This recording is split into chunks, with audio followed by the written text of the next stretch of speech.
minta sama Allah. Kalau Anda lakukan ini, kata Allah, aku mudahkan engkau mendapatinya, bukan engkau lelah mencarinya. Itu yang dimaksudkan. Nah, kalaupun sudah dapat, iman itu akan membimbing kita untuk selalu menyikapi rezeki dengan asas manfaat. Jadi yang Allah berikan nanti berkahnya. Dan berkah itu nggak dilihat pada banyaknya.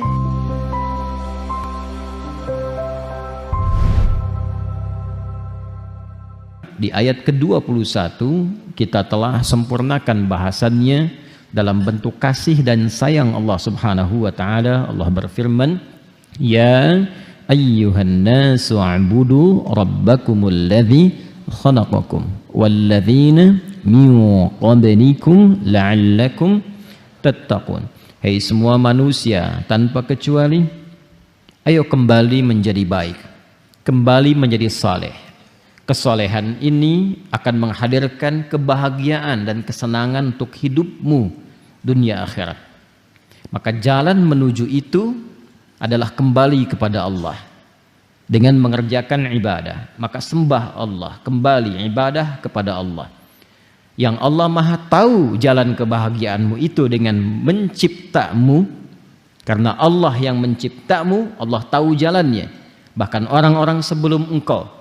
Dengan ibadah itu diharapkan engkau menjadi golongan pertama yang meningkat takwanya, dan dengan takwa itu semua harapan kemuliaan bisa engkau raih. Aku siapkan tempat untuk ibadah yang nyaman untukmu, yaitu ketika engkau mendapat misi berkehidupan di ardin. Wa idh qala rabbuka lil malaikati inni ja'ilun fil ardi. Tempatmu di bumi, aku siapkan bumi itu, ardun itu, setiap tempat yang engkau pijak, dimanapun engkau membawa misi itu, nyaman untuk ibadah. Alladzi ja'ala lakumul arda firasha. Tempat yang nyaman untuk ditinggali, nyaman untuk bercengkrama, nyaman untuk berkehidupan. Aku jadikan atapnya tanpa tiang, sehingga tidak menyulitkan bagimu kalau ingin beraktivitas di atas bumi itu. Bayangkan kalau langitnya bertiang, bagaimana pesawat bisa lewat? Ya?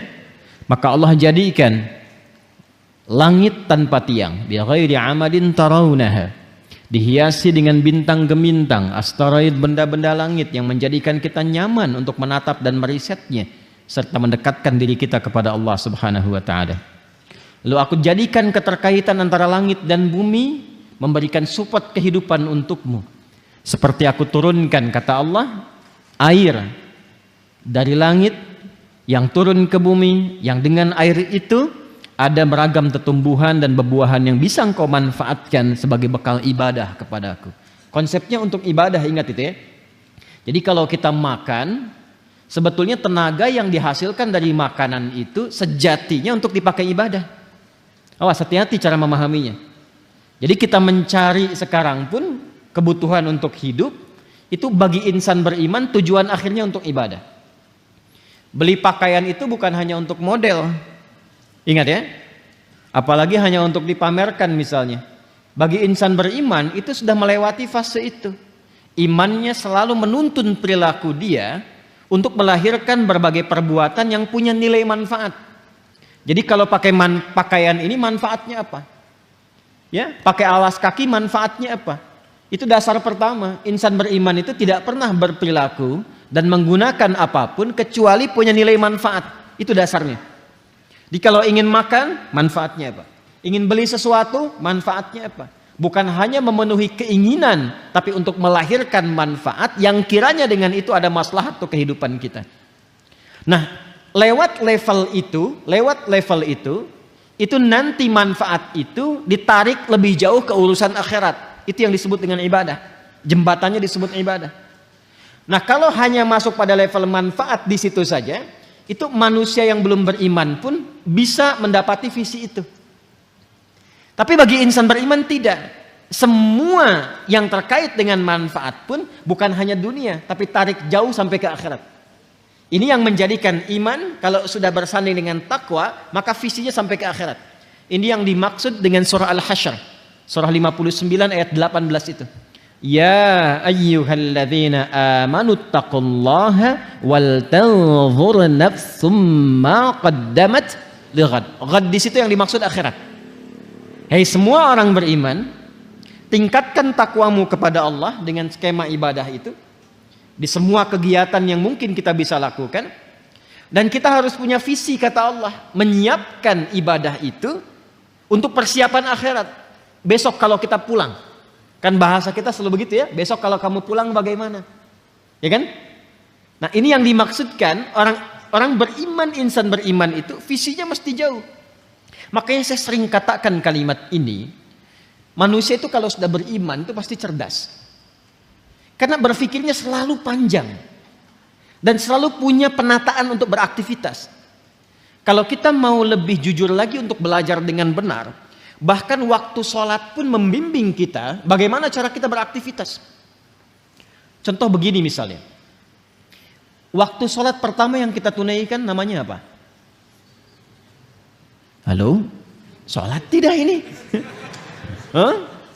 Baik, tidak ada perbedaan pendapat di kalangan para ulama tentang waktu sholat ini. Ya? Baik, apa nama waktu sholatnya yang pertama? Subuh. Nama lainnya apa? Fajar. Perhatikan, ini satu-satunya saya sering katakan waktu sholat yang disebut dengan dua nama. Disebut dengan fajar dan disebut dengan subuh. Fajar itu untuk respon keimanannya. Jadi iman kita itu kalau mendengar panggilan yang telah Allah tetapkan, itu nanti ada konfirmasi, konektivitas dengan jiwa. Ini yang dimaksud Al-Anfal ayat kedua itu yang sering saya katakan, sering saya kutip ya. Innamal mu'minuna alladzina idza dzukirallahu wajilat qulubuhum. Ciri insan beriman yang sejati itu kalau disebutkan nama Allah ada getaran dalam jiwanya. Jadi ketika dibacakan, diperdengarkan Allahu Akbar, suka ada suasana tertentu di jiwa kita kan? Nah, itu yang dimaksud wajilat qulubuhum.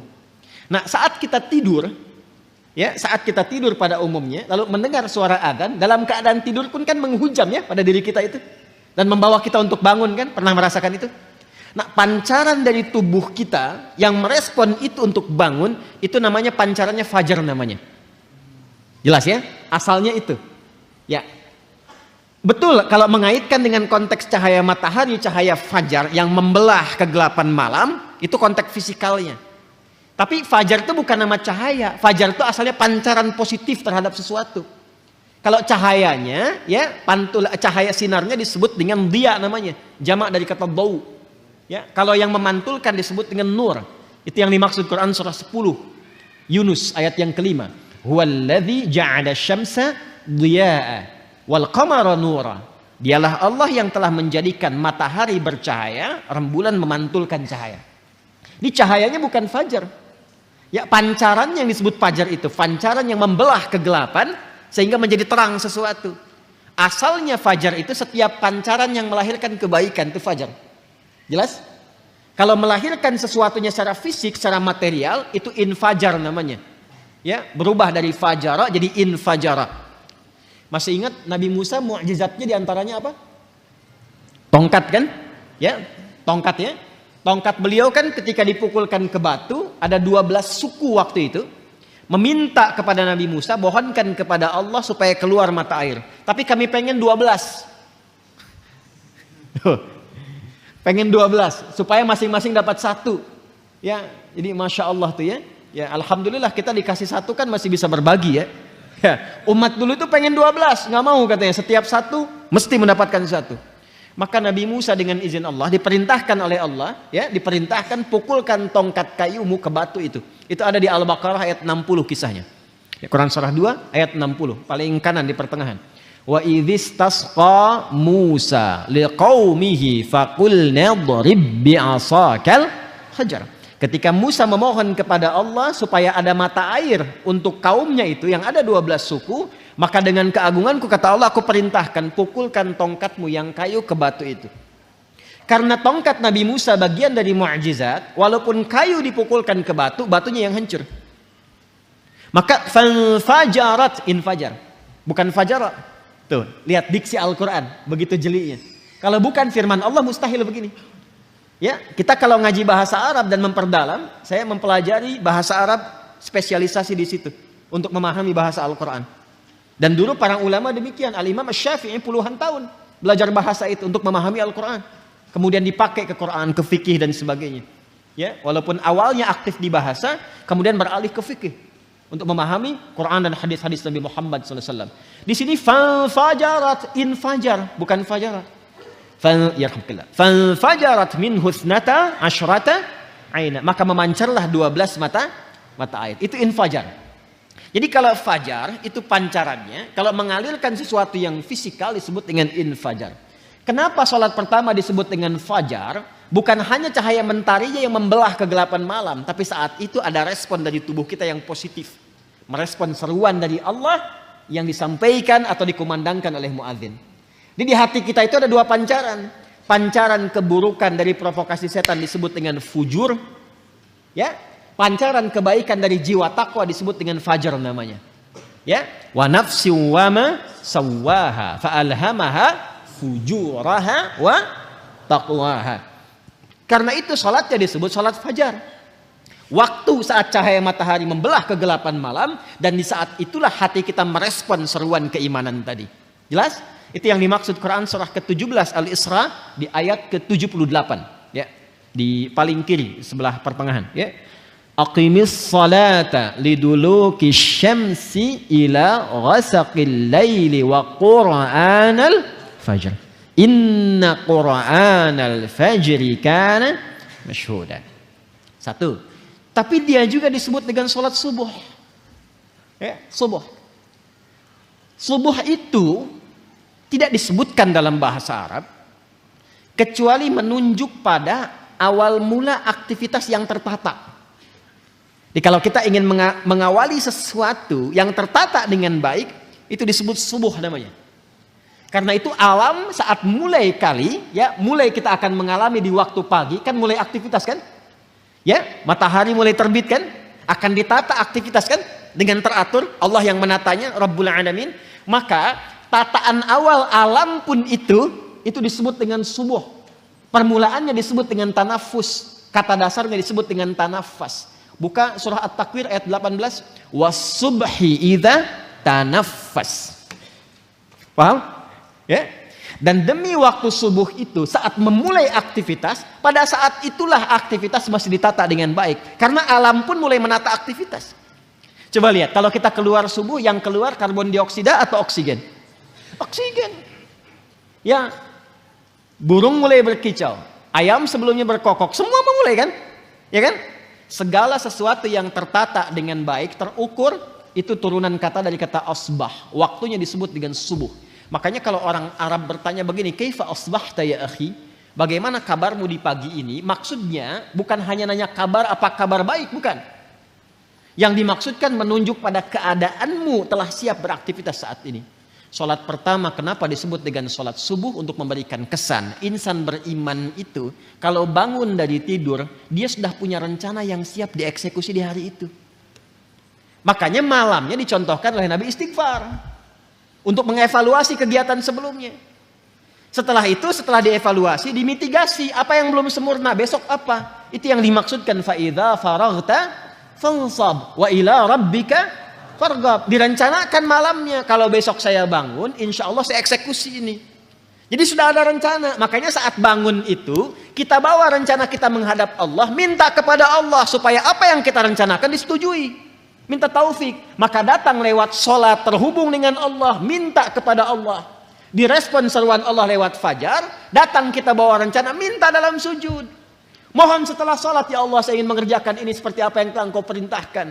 Mohon berkahi dan mudahkan seperti apa yang telah Engkau janjikan. Harusnya begitu. Makanya tidak boleh terjadi seharusnya, idealnya, insan beriman tuh bangun gak tahu apa yang dikerjakan. Gak boleh terjadi begitu. Ini Anda kalau saya tanya, besok jam 7 mau apa? Harus sudah jelas. Jam 9 ada di mana? Hah? Jam 11 ngapain? Jumatan. Besok kan Jumat. Ya kan? Oh, masih bingung. Harus paham. Ya.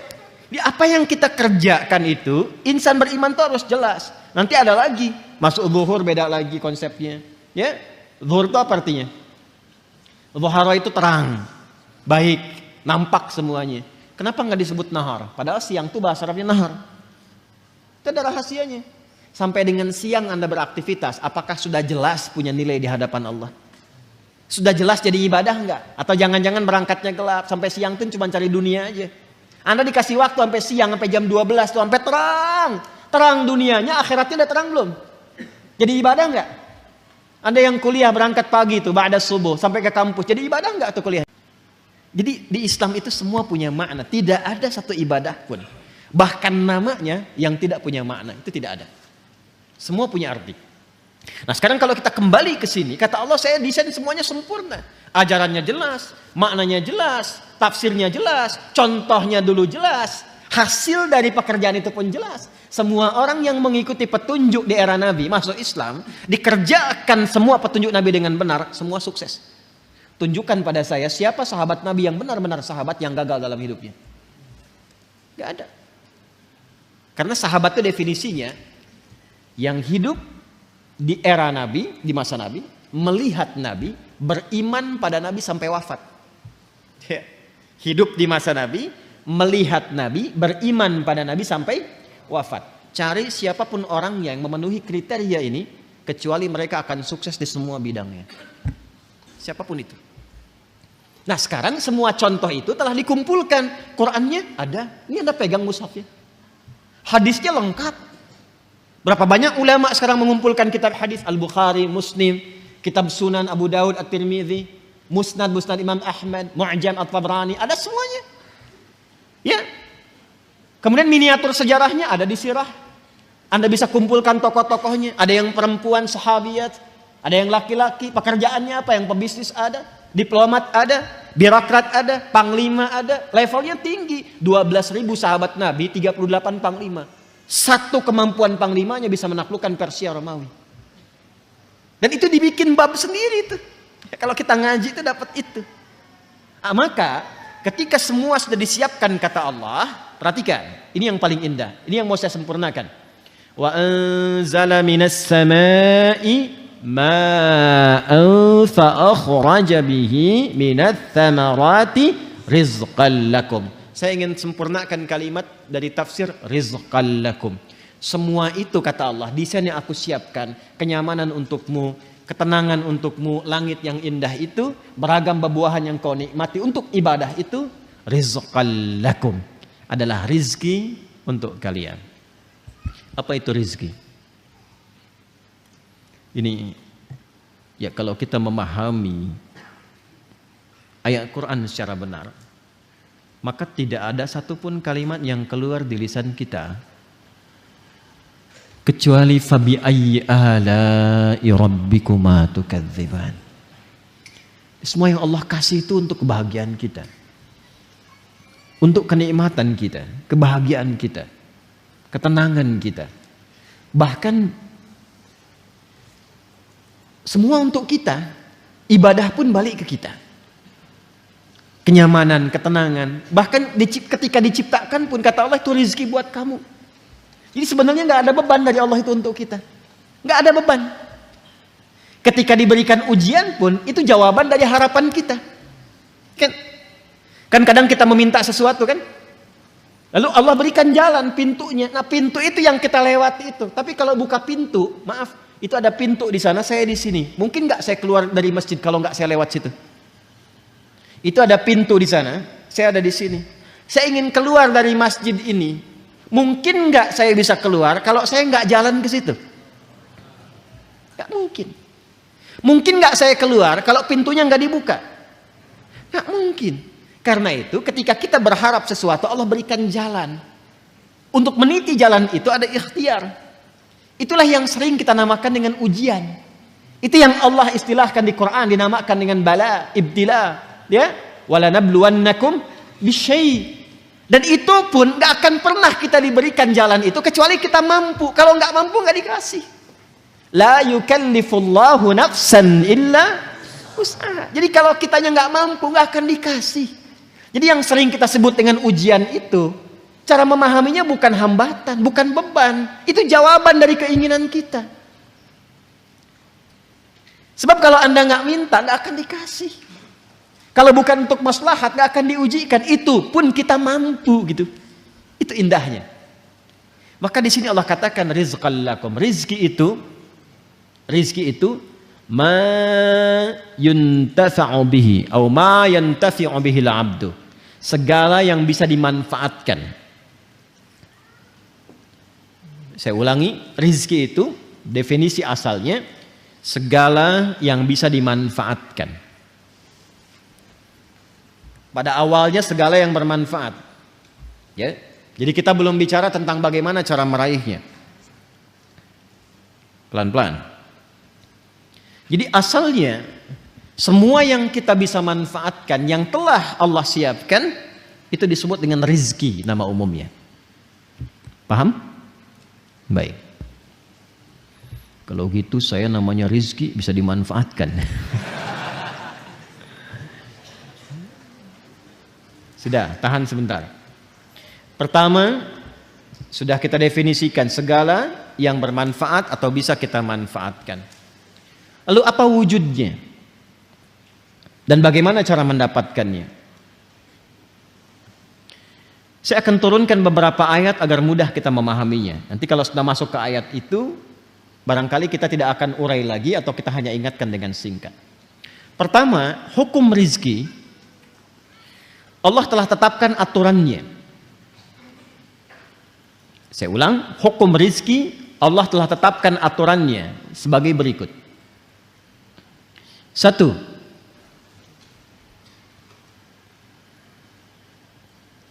Ada rizki yang dikhususkan bagi setiap hamba dan tidak akan tertukar. Ada rizki yang dikhususkan pada setiap hamba dan tidak akan tertukar. Kuotanya pas. Ya. Dan ini ditetapkan sejak ruh ditiupkan. Tepatnya sejak usia 4 bulan dalam kandungan. Jadi begitu usia 4 bulan dalam kandungan, Allah perintahkan malaikat untuk menuliskan ketetapan rizki yang telah Allah tetapkan untuk hamba itu. Dalilnya hadis Nabi Sallallahu Alaihi Wasallam yang paling ringan aja ya, yang sering dibaca, Al-Arba'in An-Nawawiyah, coba ya, karya Al-Imam An-Nawawi. Bisa di googling juga, klik Al-Arba'in, hadis nomor 4. Hadis nomor 4. Riwayat sahabat Abdullah bin Mas'ud radhiyallahu taala anhu. Qala an Abi Abdurrahman Abdullah bin Mas'ud radhiyallahu taala anhu. Qala Rasulullah sallallahu alaihi wasallam, inna ahadakum yujma'u fi batni ummihi 40 yawman nutfah, rahmukallah. Thumma yakunu mithla dhalika 'alaqah, thumma yakunu mithla dhalika mudghah. ثم يرسل إليه الملك فينفخ فيه الروح ويؤمر بكتب 40. Yang pertama bikatbi rizqihi. Baik. Sungguh setiap kalian akan dibentuk dalam perut ibundanya. Setiap anak Adam yang tercipta ada proses dulu berlangsung di perut ibundanya. 40 hari pertama proses perpaduan antara spermatozoa dengan ovum berproses. Kemudian 40 hari yang kedua berbentuk alaqah, zigot mulai menempel di dinding rahim, ada proses yang kedua tahapannya. 40 hari ketiga 120 hari, usia 4 bulan, mulai berbentuk mudghah, seperti daging keratan yang sudah mulai ada bentuk. Usia 4 bulan ini 120 hari, Allah perintahkan malaikat untuk meniupkan roh. Jadi 4 bulan dalam kandungan, roh ditiupkan. Lalu diperintahkan untuk menetapkan 4 hal. Dari 4 ini, ketetapan yang pertama adalah bikatbi rizqihi, menetapkan rizkinya dari mulai ia saat itu berkehidupan sampai wafat. Ya, sampai dengan wafat. Ingat ya. Jadi ini yang tidak akan tertukar. Ada putri yang tertukar, ada menteri yang ditukar, ya kan? Ada apa lagi itu? Pekerjaan yang tertukar, tapi tidak akan pernah ada rizki yang tertukar. Jadi kalau sudah tahu dapat bagiannya, paham hadis ini satu aja, satu kalimat, rizki tidak akan tertukar. Kalau tidak tertukar, satu, nggak perlu takut kekurangan rizki. Karena setiap kita itu sudah dijamin sampai wafatnya. Yang kedua, awas hati-hati, bukan jenis rizkinya. Ini yang saya maksudkan. Yang kedua, tidak perlu iseng mengambil rizki orang lain. Karena setiap kita ada bagiannya. Nah itu tidak akan tertukar. Jadi Allah tuh menjaminnya begini misalnya. Saya spidol aja lah, saya contohkan. Atau madu boleh lah. Wah nih. Lihat baik-baik. Ini si A, ini si B. Jelas ya? Bagian ini telah tetap nih. Misal, ini 100 juta. Jelas? Yang ini pun misal 100 juta. Walaupun ketetapan Allah ini sifatnya gaib ya, sesuai dengan maslahat. Kadang-kadang yang ini cuma 1 juta. Kadang-kadang demikian. Ya. Asi keluar tuh, pakaian masuk, harganya 1 juta, meninggal misalnya. Bisa jadi demikian. Ya. Ada yang 1 triliun, ada yang macam-macam sesuai dengan kemaslahatan hidupnya yang ditetapkan oleh Allah untuk membuat dia lebih dekat dengan Allah. Tinggal manusianya memanfaatkan itu atau tidak. Ini 100 juta contoh, ini pun 100 juta contoh. Ini hukumnya masing-masing sudah dapat bagian. Dan hukumnya tidak akan tertukar. Karena tidak akan tertukar, maka rezeki di sini pun nggak akan bertambah, nggak akan berkurang. Tetap aja 100 juta. Paham nggak? Jadi kalaupun ngambil ke sini misalnya 10 juta, 100 juta, ngambil 10 juta, nambah nggak? Kalau hitungan manusia matematika nambah 10 juta, jumlahnya 110 juta. Tapi tahukah Anda, sebetulnya bagian rezekinya tidak akan bertambah. Tetap ketika dia telah mengonsumsi 100 juta, meninggal. Yang 10 jutanya nggak akan pernah dia bisa pakai. Tapi dia hanya membawa dosa 10 juta dari yang ini. Dan 10 juta ini akan dibalikan ke sini, akan kembali ke sini. Akan balik itu ya dengan cara-cara yang berbeda. Tapi ini akan menyimpan dosa 10 juta kalau tidak dia tobati dan tidak dia kembalikan, ini akan dia bawa sampai hari kiamat. Paham nggak? Nah, nanti rizki-rizki ini aturannya sangat indah. Jadi kalau kita sudah paham seperti ini, nggak usah iseng mengerjakan perbuatan-perbuatan tercela. Jadi kalau kita benar cara memahami Qur'annya, nggak ada pencurian, ya, nggak ada penipuan. Sebab itu hanya buang-buang waktu dan menyulitkan hidup saja. Makanya kan kadang-kadang langsung dibuktikan di depan pandangan kita. Orang korupsi kan, ngambil harta orang kan, ditangkap misalnya oleh penegak hukum. Setelah itu kena TPPU misalnya, diambil lagi semua, dibalikin lagi. Itu contoh dunianya. Paham nggak sampai sini? Kalau sudah mengerti, tidak boleh ada satupun yang belajar dengan saya melanggar ketentuan ini. Hindari, hati-hati. Ajak-ajakan untuk mencuri, menipu, korupsi dan sebagainya jauhi. Siap? Karena hakikatnya perbuatan menyimpang itu hanya akan menyulitkan diri sendiri. Tidak akan menambah sesuatu. Jadi kalau Anda mau kumpulin pun sampai 100 triliun, apa kira Anda akan hidup sampai mengonsumsi itu? Belum tentu. Ya, kadang-kadang saya heran juga pada orang-orang yang demikian. Ya, kumpulin, makannya tetap 3 piring juga sehari. Kadang-kadang yang paling kasihan makan cuma 1 piring dibatasin lagi. Ya kan? Ya, karena faktor-faktor tertentu bukan yang positif. Jelas. Nah, itu satu. Yang kedua, Allah telah menetapkan itu semua dengan ketentuannya sejak di alam langit. Itu ada di Quran surah ke-51 ayat 18. Quran surah ke-51 ayat 18. Wa fis samai rizqukum wa ma tu'adun. Ayat 22, maaf, 18-nya untuk istighfar, 22-nya untuk rizki. Quran surah 51 ayat ke-22. Wa fis samai rizqukum wa ma tu'adun. Ada ayatnya? Paling kanan agak ke bawah. Wa fis samai rizqukum wa ma tu'adun. Perhatikan cara membacanya. Wa fis samai rizqukum wa ma tu'adun.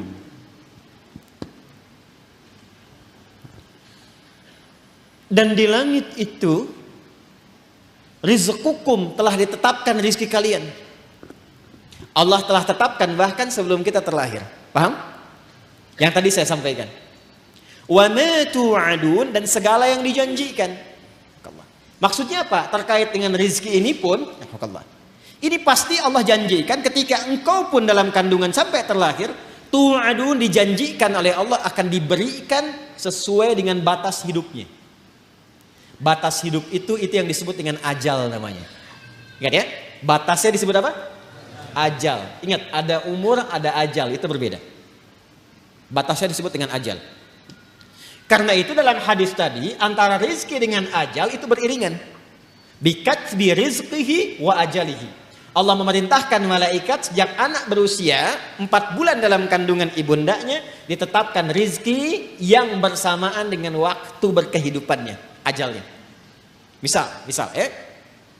Misalnya ditetapkan ajalnya 60 tahun.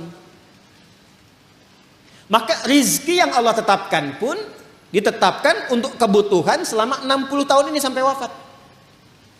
Kalau sudah tiba ajalnya, maka selesai rizkinya. Ya, wafat ia kembali kepada Allah, nggak bisa maju, nggak bisa mundur, tetap di sini, sesuai dengan waktunya, sesuai kuotanya. Itu ada di Quran surah ke-7 Al-A'raf ayat 34. Walikulli ummatin ajal. Fa idza jaa ajaluhum la yastakhiruna sa'atan wa la yastaqdimun. Semua umat yang berkehidupan di bumi, bukan 1-2 orang. Allah telah tetapkan batas hidupnya. Kalau sudah tiba ajalnya, batas hidupnya selesai, maka tak bisa dia mohon untuk diundurkan atau bahkan dia ingin dimajukan. Selesai sesuai dengan ketetapan. Jelas? Nah, rizki yang Allah tetapkan itu, ini sesuai dengan ajal. Cara mengisi ajal itu yang disebut dengan umur namanya. Di umur cara kita mengisi dengan ajal itu batas usianya. Paham? Nanti lain waktu kalau sudah masuk ayat tentang umur baru saya terangkan apa itu umur ya. Nah sekarang rizkinya ditetapkan di langit. Kita diberikan tugas di mana? Di bumi, al-ard. Ini dia. Dijanjikan oleh Allah, diturunkan ini, diberikan kepada kita. Kita hidupnya di sini, rizki ditetapkan di langit, diturunkan di bumi. Baik ya, sekarang kita di mana? Di Masjid Al-Ihsan. Bumi kan luas. Ya. Kita di mana sekarang? Di Masjid Al-Ihsan. Masjid Al-Ihsan. Jadi kalau ini bumi begini, di sini titik aja. Ya kan? 1 titik ya. Baik. Pelan-pelan. Kita ada di Masjid Al-Ihsan. Jaka Setia, ambil besarnya Bekasi lah. Itu pun selatan gitu kan. Ya kan? Belum yang timur, yang utara, yang barat kan? Ya itu pun selatan. Itu Bekasi. Anda bisa bayangkan nggak? Itu pun masuk Jawa Barat. Itu pun masuk Jawa. Ya kan? Kalau negaranya apa? Indonesia. Apakah di bumi cuma Indonesia saja? Tidak ya? Anda bisa bayangkan satu Indonesia saja ada berapa titik? Ada berapa pulau? Ada berapa kecamatan, kelurahan, berapa desa dan sebagainya. Nah, yang ingin saya sampaikan adalah Allah sudah jamin dimanapun kita berkehidupan, Allah tetapkan rizki itu akan diturunkan, akan diberikan. Nah, yang perlu kita tahu, kita harus bertanya, ya Allah, bagaimana cara Engkau menurunkannya supaya aku bisa mengetahui aku telah mendapatinya? Paham? Maka Allah turunkan kepada kita lewat ketentuan yang disebut dengan ikhtiar, itu namanya. Ikhtiar.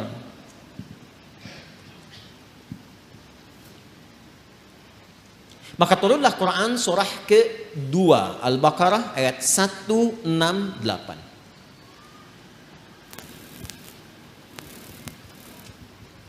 Paling kanan sebelah bawah. Sudah? Ini hukum umum. Bagi siapapun manusia di muka bumi yang berkehidupan, ini hukumnya. Kalau ingin dapatkan rezeki, ini ada caranya. Ini yang umum dulu ya, yang umum dulu. Ya ayyuhan nasu, ada? Kulu mimma fil ardi halalan thayyibah. Maka hukum pertama kata Allah, ya ayyuhan nasu, hei semua manusia. Kalau semua manusia mencakup orang beriman saja atau umum? Artinya semua hamba Allah mendapati hukum yang sama. Kalau Anda ingin mendapatkan rezeki ini, Allah berikan hukum. Apa hukumnya? Kulu. Apa artinya kulu? Makanlah gitu ya. Nah, ini yang dimaksud, agak fokus dikit. Ini di ilmu balaghah menggunakan hukum begini, dzikrul ba'dhi yuradu bihil kullu. Paham? Tidak, baik. Bahasa Indonesianya begini, bahasa Indonesianya. Sinekdok pas prototo. Paham? Tidak. Disebutkan sebagian mewakili keseluruhan. Paham? Nah, itu maksudnya. Ya. Kira-kira kalau kita ingin mengerjakan sesuatu, beraktivitas, bekerja, seringkali kita katakan kan untuk mencari sesuap nasi ya. Bapak mau kemana? Mencari sesuap nasi. Ibu ayah kemana? Mencari sesuap nasi. Padahal mungkin yang dicari satu rice cooker kan? Ya kan? Pakaian, kebutuhan dan sebagainya ya. Baik, itu kan rizki ya. Rizki kan? Baik, maka rizki itu pertama bersanding dengan ikhtiar. Wujud ikhtiar itu adanya aktivitas pekerjaan. Karena itu, perhatikan, kata yang mengiringi rizki bentuknya kata kerja. Kulu, ya kerja. Kalau ingin mendapatkan bagian rizki yang telah Allah tetapkan, mesti ada ikhtiar. Kita bergerak-gerak aja, beraktivitas. Yang diniatkan untuk mendapatkan rizki, rizki turun. Persoalannya apakah diturunkan waktu itu ataukah diakumulasikan kemudian, nanti ada kehendak Allah menyertainya. Halo, jelas? Jadi sebetulnya rizki itu sederhana. Kalau kita mau bergerak, aktivitas, datang rizki. Ya, Anda lapar, haus. Kalau diam aja nggak akan selesai hausnya. Tapi kalau Anda ke belakang tanya, Pak, maaf saya tuh haus sekali. Keluarlah air minum dari DKM. Ya kan? Tapi saya juga lapar, Pak. Emang Bapak nggak bawa makanan ke sini? Enggak, keluarlah kemudian makanan. Jadi kalau kita mau bergerak, ada itu rizki. Anda keluar tuh. Begitu di perempatan jalan kan orang cuman prit, Anda parkir. Tiba-tiba dengan peluit itu baru keluar sedikit prit. Kadang dia nggak pakai peluit sekarang itu. Mundur, balas kiri, gitu kan? Kita tanya kenapa emang yang kanan kan sudah dibalas sama yang kiri. Balas kiri, balas jalan. Dengan kalimat gitu aja Anda mengeluarkan uang kan? Kasih oleh Anda 2.000. Makasih Pak. Kasih 5.000. Makasih Om. Ya? Udah pindah tuh. Kasih 10.000. Makasih Bos, gitu kan? Ya kan? Kebayang ya? Jadi kalau kita mau bergerak, sebetulnya rizki itu turun. Hanya nanti ada yang diakumulasikan, ada yang diberikan seketika. Ada yang sifatnya akumulatif. Sebetulnya hasil ikhtiar Anda hari ini, cuman mungkin diberikannya besok. Pernah nggak Anda cari pekerjaan? Bahasa manusia ditolak di sini, tolak di situ, tolak di sini. Pernah ya begitu ya? Tapi tiba-tiba setelah seminggu, 2 minggu, 1 bulan, Anda mendapatkan pekerjaan yang tawaran gajinya di luar ekspektasi Anda. Pak mau nggak nih ada peluang 9 juta. Ternyata itu hasil ikhtiar Anda dari hari pertama, kedua, ketiga dapatnya itu. Paham sekarang ya? Itu hukum pertama. Jadi nggak bisa mendapatkan rizki dengan diam. Selalu ada ikhtiar. Tapi jangan sampai ikhtiar itu awas. Ditempuh dengan bentuk yang negatif. Atau didapatkan dengan cara ikhtiar misalnya maaf ya, bukan dalam gerak yang positif. Negatif itu kan bisa maksiat, ya, atau pengertian yang kedua tidak bergerak sehingga sakit. Dengan sakit itu rezeki datang. Paham nggak? Anda nggak minum sampai sakit, tuh kan? Nah begitu sakit, tiba-tiba datang orang nengok, bawa buah, gitu kan? Bawa makanan. Jangan diikhtiarkan dengan sakit untuk mendapatkan itu. Paham? Atau yang kedua dengan cara maksiat. Seseorang menempuh maksiat, menempuh cara yang tidak dibenarkan, yang menimbulkan persoalan. Sesuatu yang menimbulkan persoalan, kemudian persoalan itu bisa diurai sehingga lurus kembali, keadaan yang lurus benar gak ada soalnya, itu disebut dengan halal namanya. Dari kata ahalla yuhillu. Kata ahalla dari kata halla. Orang Arab kalau mengatakan hillul mushkilah artinya, atau hillul ahbal, benang yang kusut bisa diurai lagi. Sehingga dia menjadi lurus. Sesuatu yang lurus yang tidak ada persoalannya disebut dengan halal namanya. Jelas? Nah maka ketika Anda menempuh mencari rezeki ini, carilah yang lurus-lurus saja. Cari yang lurus, jangan cari sesuatu yang membuat kehidupan Anda jadi kusut. Karena itu segala bentuk pintu yang mengantarkan pada kekusutan hidup, yang memungkinkan Anda menjadikan hidup bermasalah, dilarang oleh Allah. Jangan lakukan ini, jangan kerjakan ini. Lawan dari sesuatu yang lurus, yang larangannya ditampilkan sehingga mencegah kita dari kesulitan, disebut haram namanya. Karena itu dihadirkan lawan halal itu dengan haram. Halal pada asalnya menunjuk pada keadaan lurusnya, sedangkan haram hukum pencegahannya. Saking sayangnya Allah kepada kita, saya inginkan hidupmu itu lurus, jangan ada masalah. Jangan sampai kamu bapaknya yang korupsi, anaknya yang dibully. Jangan sampai bapaknya yang bermasalah, anaknya yang di sekolah yang diserang oleh teman-temannya. Anak SD diteriaki, bapak kamu koruptor ya, bapak kamu koruptor ya. Apa Anda tega melihat anak Anda bermasalah di sekolahnya hanya karena perbuatan bapaknya? Tuh. Maka kata Allah yang lurus-lurus saja. Gak usah menipu, gak usah korupsi, gak usah nyogok, lurus aja. Kan tadi tahu rizkinya sudah ditentukan, gak akan tertukar. Besok meninggal juga kok. Mau meninggal besok? Paham gak? Paham sampai sini ya? Nah, kalau sudah paham, kalau sudah dapat yang itu, cari yang baik-baik untuk tubuh kita. Tadi jangan sampai mendapatkan sesuatu, betul cara dapatnya halal. Cuman mengonsumsi yang lain yang kira-kira nggak sehat untuk tubuh. Dapat harta dengan halal, beli duren. Durennya bagus, tapi kalau makan duren 100 biji, kan masalah. Maka idealnya dapatkan dengan cara yang benar, konsumsi dengan cara yang menyehatkan. Cara yang menyehatkan itu bahasa Arabnya thayyib. Dari kata tabba, ya kan? Orang yang berkontribusi membantu supaya sehat disebut tabib. Bahasa kitanya dokter. Maka Allah tegaskan supaya kita nggak banyak nanya lagi. Kulu mimma fil ardi halalan. Itu maksudnya. Halalan thayyibah. Ya. Jadi mencari rezekinya di mana? Halo? Di langit telah ditetapkan rezeki. Diturunkan ke mana? Ke bumi. Maka cara kita berikhtiar, ikhtiarnya di mana? Di bumi. Tapi apakah mungkin mencari rezeki di bumi, semuanya bumi kita kelilingin? Tidak kan? Karena itulah ayat yang mengatakan mimma, singkatan dari min dan ma, di setiap tempat yang mampu engkau pijak. Jadi kalau misalnya Anda merasa nggak ada peluang di sekitaran ini, pindah. Kan Bekasi luas. Itu baru Bekasi. Nggak ada di PTM pindah PJS, nggak ada PJS pindah Greenview, nggak ada di sini pindah Pekayon. Pekayon aja masih luas. Nggak ada di selatan pindah utara, nggak ada utara pindah timur, kan? Nggak ada di timur pindah dari kota ke kabupaten Bekasi. Nggak ada di situ geser pindah Depok, nggak ada Depok pindah. Banyak sekali tempat bisa dipijak. Jangan jadikan alasan ketika nggak menemukan di satu tempat Anda berbuat maksiat.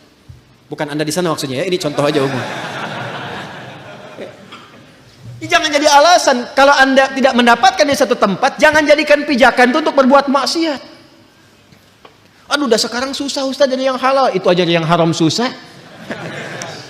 Kenapa sih harus selalu banyak alasan? Allah sudah menjamin, kenapa manusianya bikin susah? Paham sampai sini?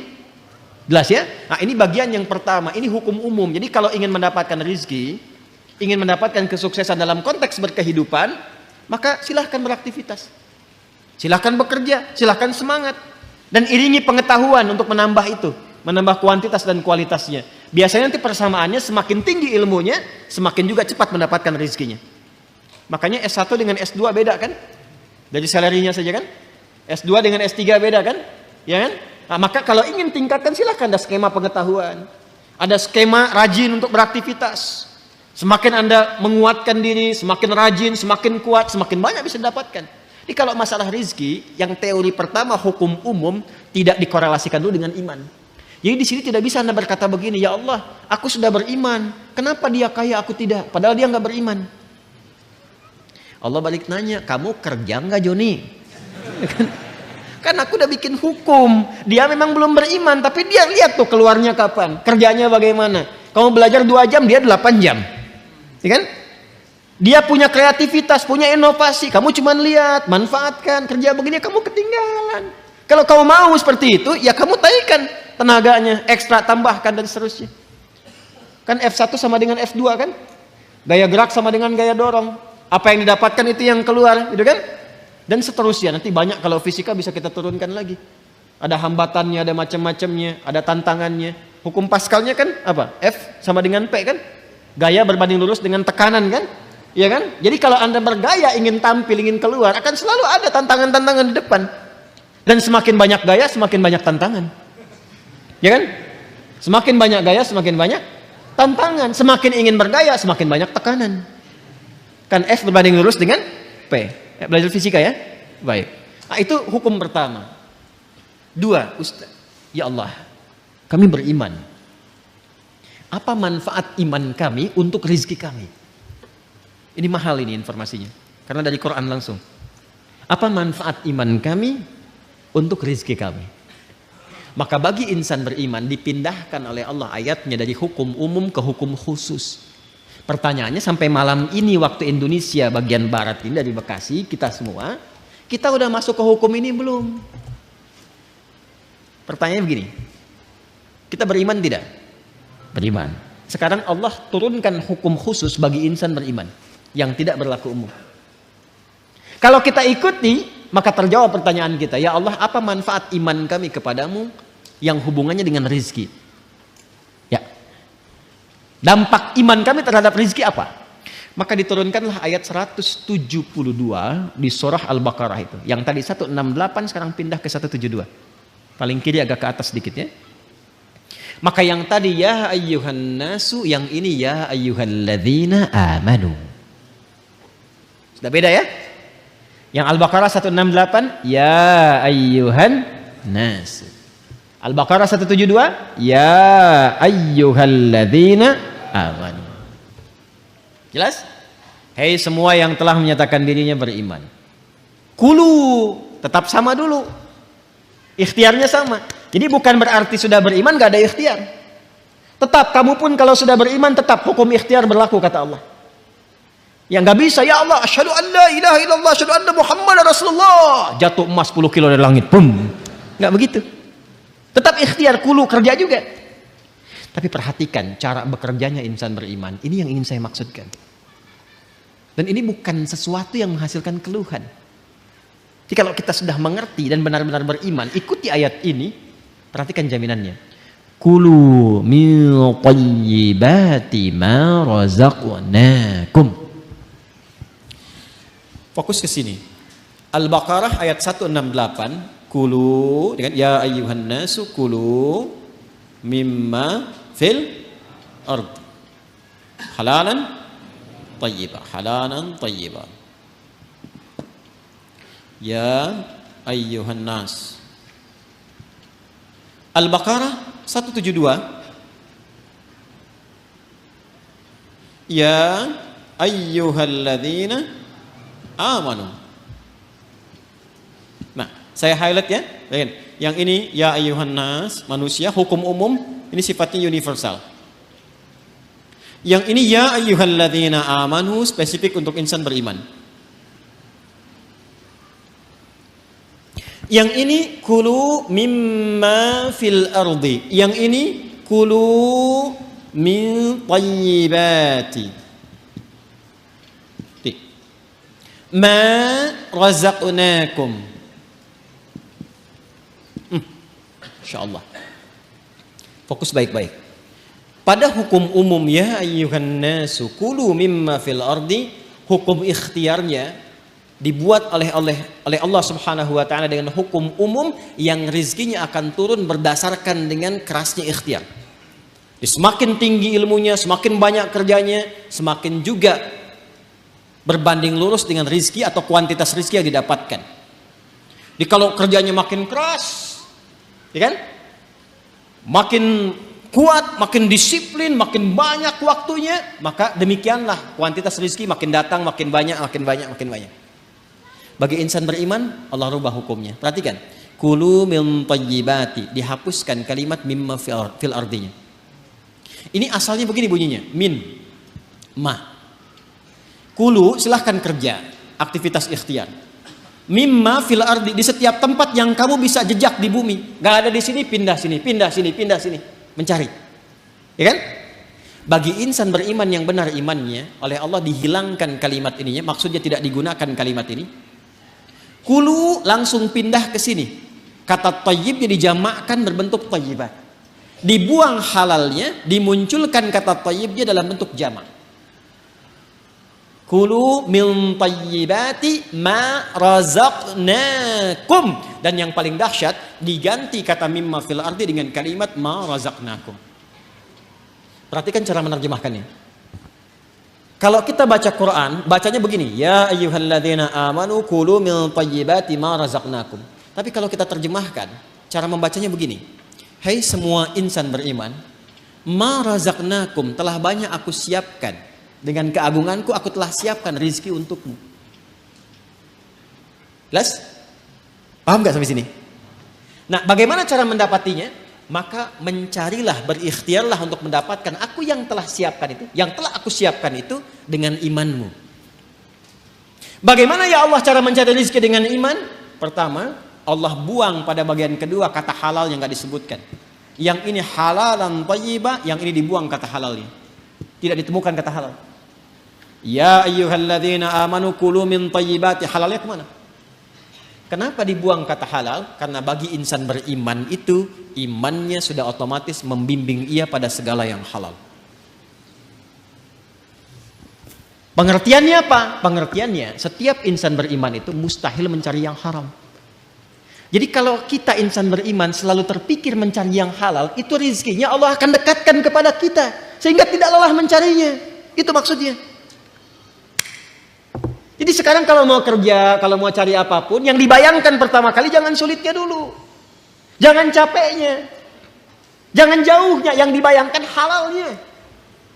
Ya, jadi yang terbayang itu apa yang dihalalkan oleh Allah. Konsultasi ke ulama, lihat bakat Anda, minta sama Allah. Kalau Anda lakukan ini, kata Allah, aku mudahkan engkau mendapatinya, bukan engkau lelah mencarinya. Itu yang dimaksudkan. Jelas sampai sini? Nah, kalaupun sudah dapat, iman itu akan membimbing kita untuk selalu menyikapi rezeki dengan asas manfaat. Jadi yang Allah berikan nanti berkahnya. Dan berkah itu nggak dilihat pada banyaknya. Nggak dilihat pada banyaknya, karena setiap yang berkah itu pasti mengandung manfaat. Di ciri insan beriman itu sudah nggak lelah mendapatinya, lalu nafsunya ditata oleh Allah. Supaya memanfaatkan apa yang dicari itu, segala yang bermanfaat untuk dirinya saja. Jadi akhirnya dia nggak sibuk banyak berpikir sesuatu. Yang penting bermanfaat untuk dirinya, dia dapatkan. Saya beri contoh begini, yang paling gampang memahaminya. Bapak Ibu kalau haus itu butuh apa? Minum. Sederhananya kan ada minuman, kita minum selesai haus kan? Itu konsep dasarnya. Jadi kalau ada air bening, ini air misalnya bening, airnya bagus, menyehatkan, baik. Kalau diminum, hausnya hilang nggak? Nah, itulah asas manfaat namanya. Saya bukan ingin contohkan saya minum, bukan. Saya tidak terbiasa ceramah sambil minum. Ya, karena memang nggak mungkin ceramah sambil minum itu ya. Ya, simpan dulu. Itu. Yang saya ingin katakan, prinsip minum itu menghilangkan haus. Tapi persoalannya ketika nafsu menunggangi itu, ini masalah. Minum Pak, nggak mau yang ini ya. Pengen buah naga. Naganya coba yang di Depok ya carinya. Kebayang nggak? Sekalian beli nasi goreng ya, ke Kebon Sirih, mampir di situ. Jam segini suruh nari nasi goreng yang di Kebon Sirih. Padahal di depan udah banyak keliling-keliling, tek. Nyari sana macet, dapat buah naga, begitu mau Kebon Sirih tutup. Akhirnya nggak makan gitu. Itulah nafsu. Itulah nafsu. Kalau sudah ditunggangi oleh nafsu berdasarkan provokasi setan. Paham nggak sampai sini? Maka insan beriman itu kalau dia mencari rezeki dengan imannya, maka Allah akan bimbing ia mendapatkan rezeki itu dan dijamaahkan bentuk thayyibnya dalam bentuk berkah. Min thayyibati, aku tambahkan kualitasnya sekalipun dalam pandangan manusia kuantitasnya terlihat sedikit. Contoh begini, 1 juta dengan 10 juta banyak mana? Tapi kalau 1 jutanya berkah, maka akan berbeda kisahnya. Akan berbeda kisahnya. 1 juta kalau berkah dengan 10 juta tidak berkah, demi Allah saya katakan 10 juta tidak berkah, besok dipakai besok habis. 1 juta berkah, besok dipakai sampai akhir bulan gak habis-habis. Gak habis-habis. Saya pernah kisahkan ini kan, saya punya teman dulu di Tripoli itu. Ya, dia dari Bukit Tinggi itu diberikan oleh ibunya yang penyayang. Masya Allah. Rizki yang paling halal yang pernah dikumpulkan oleh ibunya, sejumlah $50. Ia berangkat teman-teman sampai di Tripoli selama 4 tahun itu nggak habis $50 itu, dan nggak pernah terpakai $50. Sampai dia berazam mohon pada Allah, saya ingin ganti perjuangan ibu saya memberi saya ini dengan menghajikan beliau, dan dikabul oleh Allah. $50. Mencobalah main ke daerah-daerah. Kadang-kadang memang mesti kita ke desa-desa. Rindu suasana itu. Cobalah. Masya Allah. Hidup dengan 100 ribu, 200 ribu, 1 bulan cuma 300 ribu. Tapi kalau kita datang tuh ikan ada, buah ada. Kayaknya nggak pernah ada masalah, senyum gitu. Ayo damang, alhamdulillah saya Pak. Masya Allah, ayo kan dia tuang. Tuh kan dia tuang. Jadi Masya Allah, makan dengan sambal aja, dengan kecap, dengan kayaknya enak gitu kan. Saya pernah diajak oleh salah satu jamaah itu, satu tempat, beliau punya tempat di Garut. Ini kisah nyata, kakeknya itu baiknya luar biasa. Ini nyata ya, saya nggak pernah cerita mengarang gitu. Itu kakeknya punya lahan, selalu ditanami buah-buahan. Bahkan yang punya tetangga pun beliau kasih itu benihnya. Sampai cucunya yang dekat dengan kami, sampai bingung nanya, kayak kenapa harus tambahin begini? Nggak apa-apa, yang penting manfaat. Sampai sekarang, teman-teman sekalian, itu Masya Allah. Kalau sudah tumbuh kayak alpukat itu nggak kenal musim. Dia selalu tumbuh di musim manapun, dan kalau sudah habis muncul lagi buahnya, muncul lagi buahnya. Itu besar buah alpukatnya itu bisa sebesar cangkir kelapa itu. Lalu ikan-ikannya tuh, Masya Allah, ikannya ada, airnya mengalir dari Cipanas hangat gitu ya. Itu selalu seperti itu, berkah, baik. Itulah keberkahan. Jadi kalau datang ke sana, ikan tinggal mancing ngambil sendiri, alpukat ada, kelapa ada, dan itu sesuatu yang sangat indah, uniknya nggak habis-habis. Kan siapa yang menjadikan itu? Allah kan? Tadi hukumnya kan, fa akhraja bihi minas samarati rizqan lakum. Jadi sebetulnya kalau kita mencari pakai iman, dunia ini nggak jadi beban. Yang jadi beban itu nafsu, iya kan? Ya, yang jadi beban itu apa? Nafsu. Pakaian fungsi menutupi aurat, tampil dengan baik. Tapi kalau semua model ingin dimiliki, capek kan? Cuman sekedar beli daster harus ke Paris. Padahal Citayam mungkin banyak gitu kan?